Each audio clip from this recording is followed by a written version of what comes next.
আসসালামু আলাইকুম সুপ্রিয় দর্শকবৃন্দ, আজকে আমরা আপনাদেরকে দেখাবো জালি কুমড়া দিয়ে ইলিশ মাছের একটি অনন্য স্বাদের রেসিপি। তো চলুন দেখে আসি কিভাবে এটি তৈরি করতে হয়।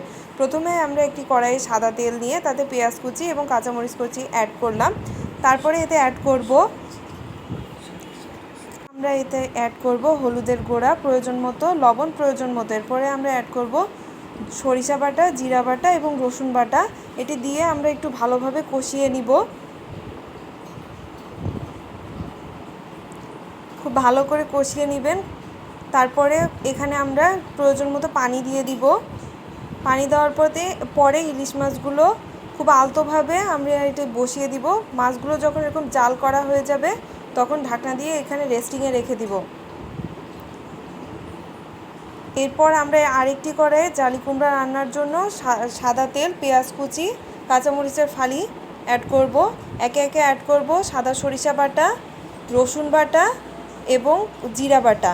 এটি খুব ভালোভাবে কিছুক্ষণ কষিয়ে নিয়ে এটাতে আমরা অ্যাড করব স্বাদ মতো লবণ এবং হলুদের গুঁড়া।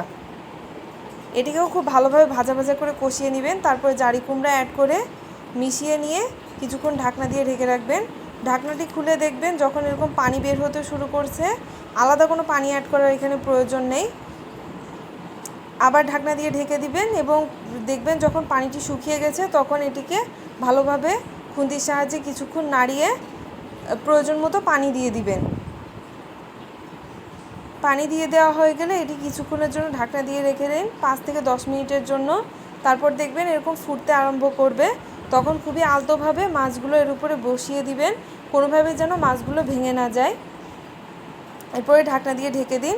ঢাকনা খুলে দেখবেন রেসিপিটি তৈরি। এটি দেখতে যেমন সুস্বাদু, খেতেও কিন্তু